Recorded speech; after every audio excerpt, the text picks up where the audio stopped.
Hi everyone, I'm Sandra Ingerman and welcome to the Shaman's Cave. Hello, everyone. I'm Renee Baribeau, just back from the El Camino. Welcome to the Shaman's Cave. Yeah, so Renee just had this amazing pilgrimage and I've been here and trying to get strong, not trying to get strong, getting strong. And so we decided for our topic today that we want to go back to something that we talked about on an old show. And this is a really important topic. And somebody asked us to talk about it. And I said, well, we actually have a show on it, but with so many people getting interested in shamanism today, I feel that it's a really important topic that we talk about. And it's about the ethics of how we buy and how we take care of our shamanic tools. Yes. Uh, because uh, right now, what I will say is that a lot of animals are being killed because so many people want claws for their rattles and their drums. Think of all the animals that are being killed for their drum heads. And this has always gone on, but it was done in a sacred way where the animals had been hunted and everything had been used, and this is what was left. And now what's happening is birds are being killed for their feathers, animals are being killed for drums. Many animals are being killed for their claws, their hoofs. And so this is a big issue today. And then we also want to talk about how to take care of your shamanic instruments. And as you know, Renee has these amazing wind whistles, and they're really important tools in working with the wind. And I know, Renee, that you're really careful about where you've gotten your wind whistles from. Absolutely. So, my wind whistles, I I believe it was spirit driven. I was at Teotihuacan and I heard a whistle and I ran across to get that whistle because it was just so that made a sound I had never heard before. And so I I found this whistle and it had like the Aztec death face on it. And I didn't necessarily want that look on it. So I found a sound scientist. Well, Spirit found me a sound scientist who introduced me to a whistle maker, and lo and behold, we worked together to make this whistle. And actually, this is one of the original whistles because it came to me while I was away in Portugal and Spain. And it's kind of funny we're talking about this though today. And so then I found the whistle maker in Chile, who's also making fired whistles, and there's a woman there who's making fired whistles who are going back to make the whistles the old way. And I think that that's really important to know that where your whistles are coming from, where they're ethically sourced. And I think for me, that's been a real priority in the work was making sure that the wind spirit cards and the bags, that they were sourced by ethically sourced, with people being paid a just wage to make them. Absolutely. Yeah, that's really, really important. And your wind whistles have just an amazing amount of power. Um, and really finding out the source uh, is really important. And it also starts to bring the message to buyers too. We're looking at how to be proactive today. And a lot of people are not in a place where they can go out and do demonstrations. We can sign petitions. I'm signing an amazing amount of petitions right now. Um, and um, and we can go out and we can also tell buyers when we're interested in things, where did you get this from? Mm-hmm. And ask them questions.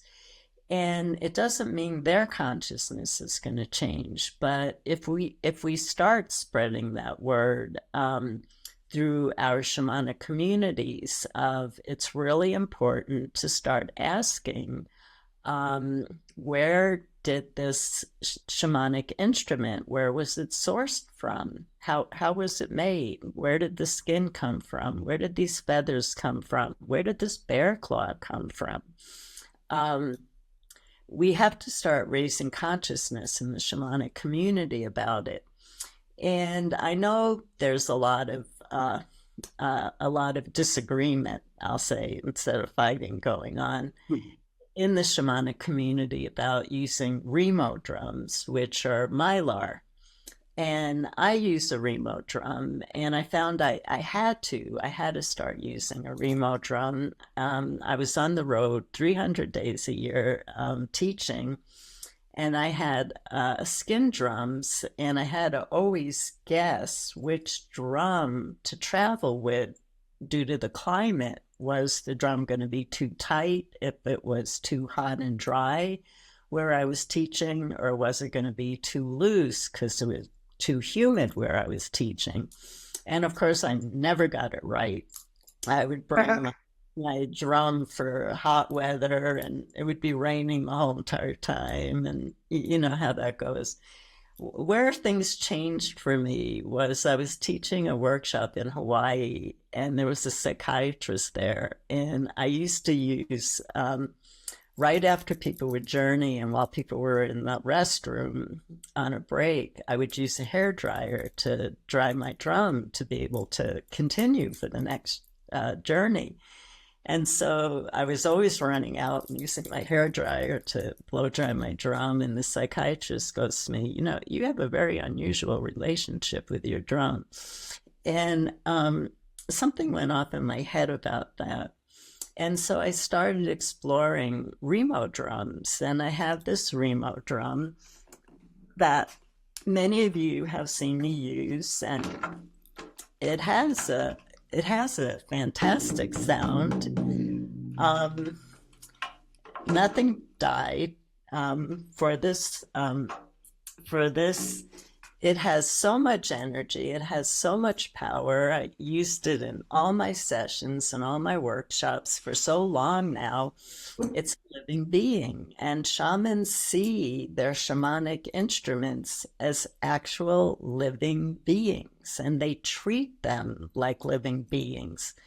And when we had an Uchi shaman once come over to America, before every ceremony, he would do a ceremony for an hour with his drum to ask his drum if it felt like working tonight for ceremony.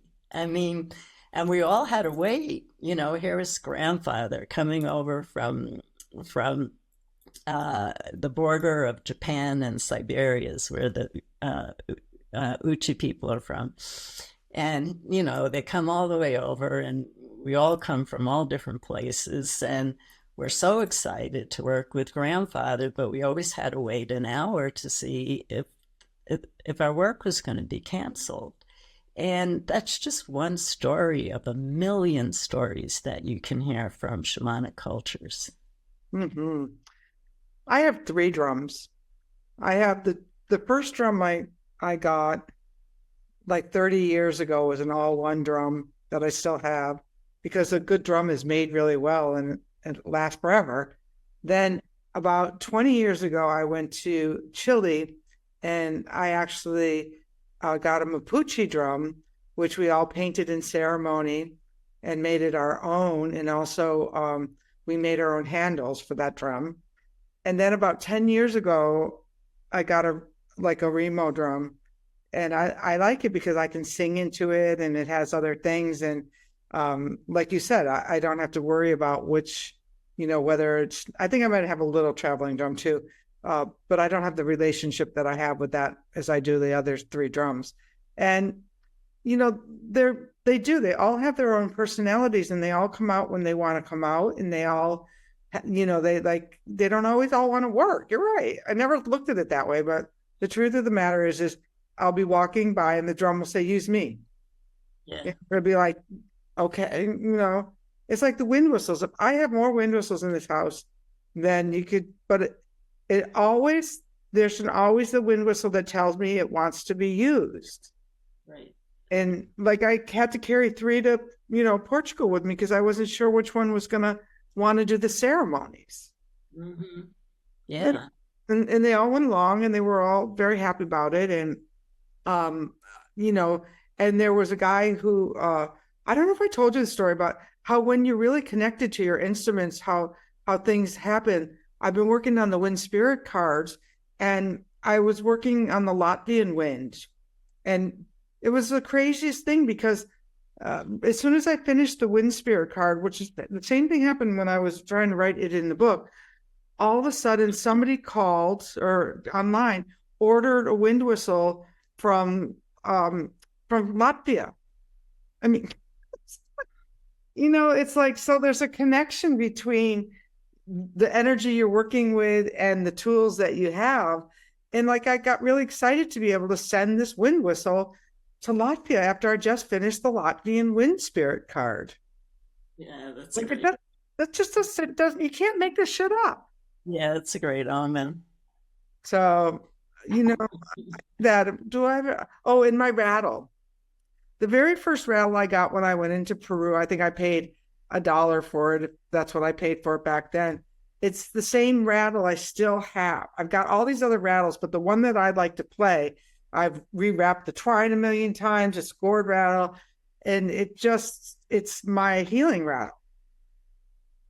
Yeah, I have a lot of rattles. I'm a real rattle person. I love the drum, and if I could drum 24 hours a day, 7 days a week, my life would be perfect. And that's just what I have to say. But I have a lot of rattles, and I like to journey to the sound of rattles. And so I have my mother and I were both born with unusually exceptional hearing. And healing. Hearing. Yeah. So I can hear a conversation on the other end of the phone line. And so I'm often surprised when I'm teaching healing workshops and people come with these rattles, and sometimes they come with these gigantic rattles from different countries and rattle over their clients as they're doing it. And I'm like, could somebody call 911? My head is getting ready to literally explode. And so rattles are known for an amazing amount of healing power. I had a dream once back in the 1980s after somebody gave me a rattle that cured his PTSD from being in the Vietnam War. He wanted to give me the rattle. And after he gifted me the rattle, that night I had a dream of, you have no idea of the healing potential of a rattle. But what I think people don't understand is the sound has a lot to do with it. And so finding sounds, like if you're taking out a big intrusion from a person's body, you want one of those really loud rattles that upset the intrusion, so it starts to jump up to fight with you, and you can grab it and get it, or, I suck on it and get it out.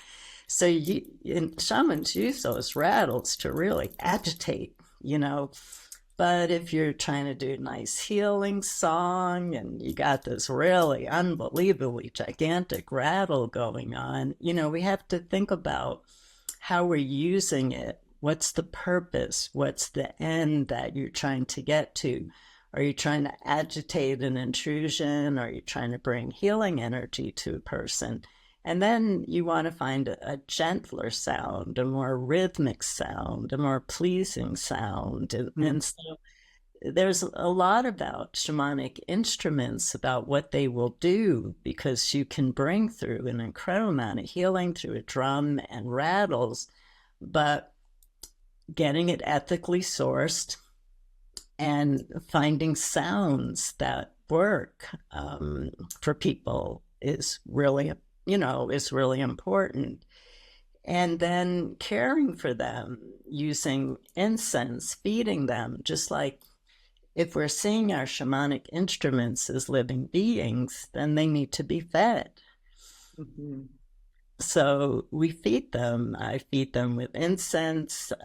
For me, my most sacred offering is blue corn. So I rub blue cornmeal on my sacred beings. And it's important to look at from beginning to end how you bought this and how you're using it and how you're taking care of it in a beautiful and sacred way. I agree. And the wind whistle is great too for doing healing work. The other night I did a circle in the closing circle, and it's really great for clearing out the chakras and things that are stuck in between. And it's really good for getting in there and loosening up things like what you're talking about with the rattle. Like one thing I learned with the rattle isn't appropriate for everything. When I worked in the treatment center, with dual diagnosis, people who were struggling, a rattle can be very disconcerting to somebody who's on the fringe. And, you have to be really mindful of when you take out that energy, because, it really, I could see where that rattle would actually trigger people. Whereas, they might be a little bit better with like, nice, gentle, well, sound bowls can be really like scratching chalk on a blackboard too for me. But any of those instruments, when they're not used with a certain kind of degree, they definitely can heal, and they can definitely disturb. Yeah, absolutely. I do find I can say in 43 years, I've had about 10 people say to me that the drum scares them too much. They had such an abusive background that the drum it feels patriarchal in some way, and too male energy for them. That's all I can say. That's So, interesting. yeah. But I can say in 43 years, it's probably been about 10 people. So I think the point is that these are sacred objects that in shamanic cultures are seen as living. I do see all my beings as living beings, and I take care of them like that. And I know where everything came from and how things were made. I have in my will that my drum will go with me, which is a traditional thing. Mm. Um, it's my best friend. So we do everything together. So our shamanic instruments can bring an amazing amount of magic into our lives and into the lives of others, but we want to make sure that we're not hurting nature beings because of the work that we want to do. There are places, there are people, there's always a way, and making your own shamanic instruments is the best way to go, because then you're really soul connected. You created this yourself, and so that's the best way. But if you're not a person who wants to make shamanic instruments, you want to find an instrument that was made in a good way. And if it wasn't made in a good way, just like you would get a plant or a friend or an animal who was abused, you heal it by your love, and then it's sacred again. But we want to start putting the message out in the world to everybody interested in shamanism. Find out where the materials are coming from for your sacred objects. Absolutely. When I was in Peru, there was this big interest in condor feathers.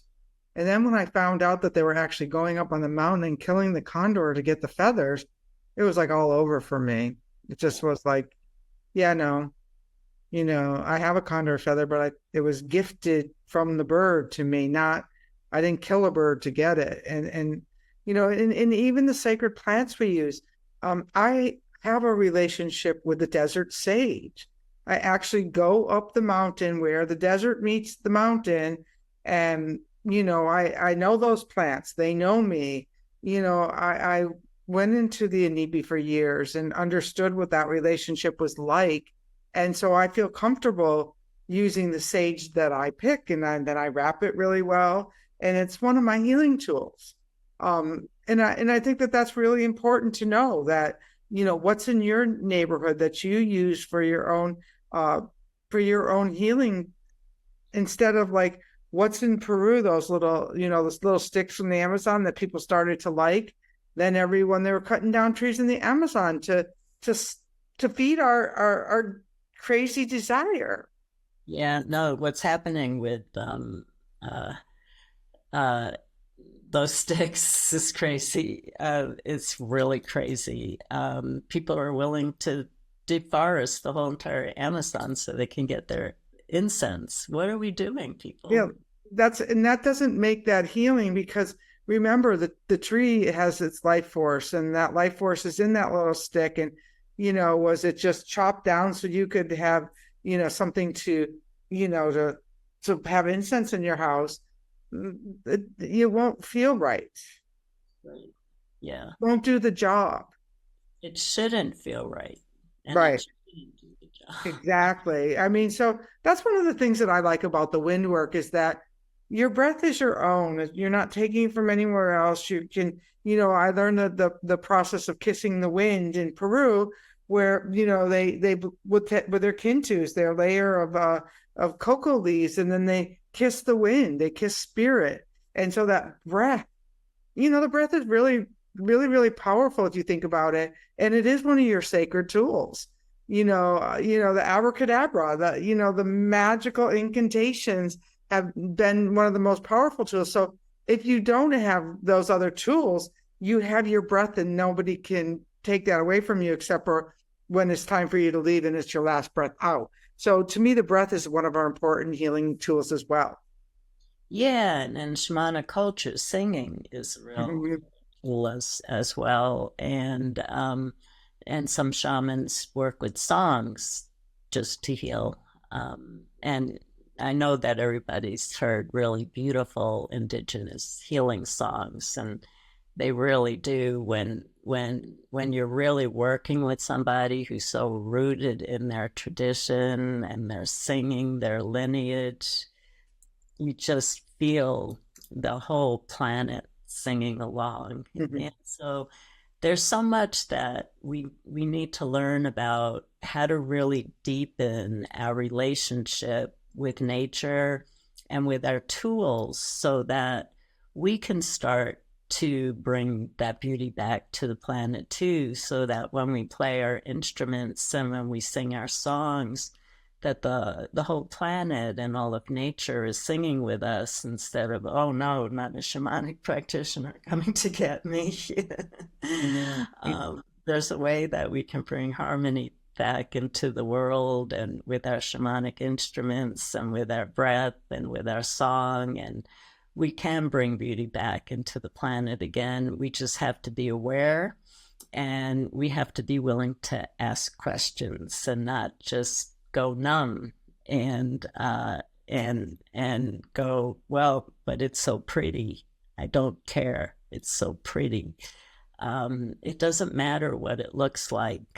Some of the most powerful rattles I've had, Hopi, people from Hopi work with me with our Coke cans filled with with the rocks. Right. So so this was a topic that came in from somebody, and we felt that this was a topic before we have an announcement that we'd like to make. Unless Renee has something more. The only thing I want to say is that the last 3 miles of the El Camino after I'd walked about 100 and I don't know how many, 110 miles, whatever, 118 miles. The last 3 miles, I found myself walking alone, singing Girl Scout camp songs from when I was 7, 8, and 9. It was like, I'm walking along. We are from Pixie Glen. We hike and swim, I didn't even know that song was still inside of me. And so it took 100 miles of walking for me to get back in touch with my songs.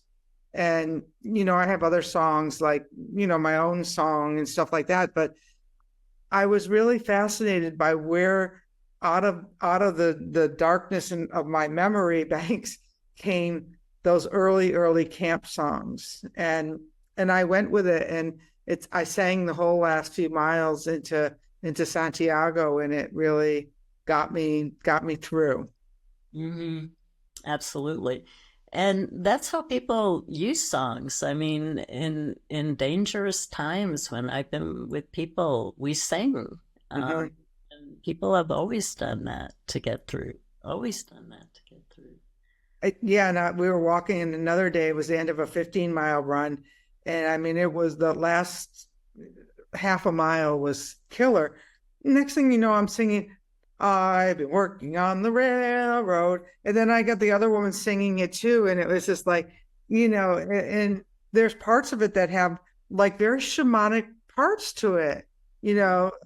There's like these, fee, fi, fiddly, I-o, like nonsensical shamanic types of melodies in here that we just, so if you haven't sang in a while, I'm going to invite you to find some of those old songs because they really can get you through these hard times. Absolutely. And now we can talk about our announcement. So Renee and I have been talking, and we're just going to take a break for the summer. We're not leaving you. We're not leaving you, everybody. We're just taking a break. And we both have our own reasons for doing it. I read a post on Facebook, and I don't even know if it's true, but the metaphor meant a lot. It spoke to me. And the post was about buffalo, that when a big storm comes, buffalo face it. They walk through it. They just go right through it. And the next day after I read that, there was a big storm in Santa Fe, and I was out in the Arroyo, and I had to walk through it. I made believe I was a buffalo walking through it. And so I feel like there's some stormy times coming, and I feel that I'm getting really strong. I'm exercising so much right now, and I want to continue doing that. And I want to continue working on my nervous system, because with all the news and all the social media and everything, it's really taken a big toll on my nervous system. I want to work on that, and that just takes time. It takes time. And also, on an exciting note, I recorded an audio book, Polishing the Path of the Soul. And what I've been writing on Facebook is that I went in already merged with all my helping spirits, and I also used the goddess of tea, Athene, and I drank about 6 cups of green tea a day while I was doing the recording. I used no notes.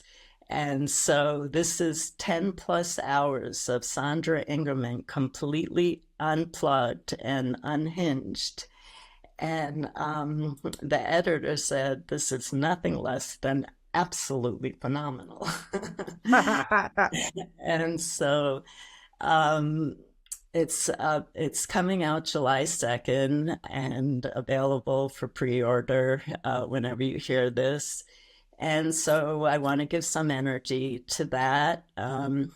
And I just really want to take care of myself this summer. This summer is about, I worked throughout the entire pandemic, and people have been thanking Renee and I for whether we've been together doing our own programs. We did not take time off. We worked throughout the entire pandemic. I haven't had no time off in years. And I feel I'm entering a new phase of my life, and it's important to take care of myself right now and look at what I need to do to strengthen and bring myself back into full harmony again, so that I can face and meet whatever new experiences and new adventures that life bring to all of us. And I feel really positive about what we can do, but I feel like we need to shore up our reserves, and that's personal work. That's not listening work. That's personal work of diet, exercise, nervous system work, being out in nature. And but if you want to also listen to Polishing the Path of the Soul, that would be great too. and and we look forward to being back. I love the name of that, polishing, because that's how it is. I'm with Sandra. When other people got to go dark during COVID, we got called into action. It's like, well, this is what we've been preparing you for all these years, Renee. Now get to work. And, so not only was I working full time in my day job, I was working full time in my book business and my other shamanic pursuits. And this has been the Shamanic Lifeline. I think that Sandra and I are going to have to call each other up during this time, because the hour we spend talking before we hit the record button has been really important to me, and in the friendship that we've developed. I mean, this is not a breakup. We're honoring ourselves and nurturing ourselves, and really looking forward to seeing what we're creating. And for me, this morning, I sat down, and since I got home, I sat down and wrote like half of my little ebook called 1111 Insights from a Pilgrim, Life Lessons from Walking the El Camino de Santiago. And because I wasn't going there seeking, I was going there on an adventure. And what I was shown was that, yeah, Renee, you put all your adventures on the back burner. You just got into that work mode, and you forgot that you're an adventurer at heart too. And so I'm thinking about, as I work on my Wind Spirit cards, which should be ready this fall, and my adventures need to come back. I just need some time to find out what that adventure looks like. And so we love you all, and we like I said, we're not going anywhere. We're just taking a break, and we're going to reassess and see what this would look like for the future. Absolutely. A lot of people are pushing a pause button right now. It's like a lot of us in the spiritual community are getting messages that there's a new vision. There's a new vision to tap into, new work to tap into, to be in even higher service, because the issues are different than the issues have been in the past. And so from what I'm hearing, a lot of us, besides Renee and I, are actually putting the pause button on, because we're all getting that there's a new vision coming. There's new work for us to start to share. And you cannot get a new vision and really absorb what that is, and really find what that new work that the collective is really needing right now, while you're talking too much about other things. And so it's like taking a time out to be on a vision quest. And so, as I said, a lot of the collective is putting that pause button on, because it's time to start looking at what that new vision is. And that's what Renee and I are doing. And if that speaks to you, you might want to sit and meditate and spend some time in nature. Do you need to put the pause button on and get off social media for a little while, or stop doing some of the things that you're doing in a habitual way, so that you can actually drop into spirit and listen to how you're being called to be in service to yourself and to the rest of life. So that's all I want to say. And just, as you know, I just really love all of you, and we're not going anywhere. And the Facebook pages are up. We have our regular Shamans Cave Facebook page, and we have a Shamans Cave podcast page where we only talk about the podcasts. And also, remember, there's 6 years worth of archives to go back and listen to, and to, to revisit and see, when you're looking for, all you have to do is put something in the search and it'll come up if it's relevant. So there's lots of us to be with us, and we will both be around. So we hope you're having a wonderful day, and please still follow us, and we will talk to you soon. Yeah. Have a beautiful summer, everybody. We love you. Blessings.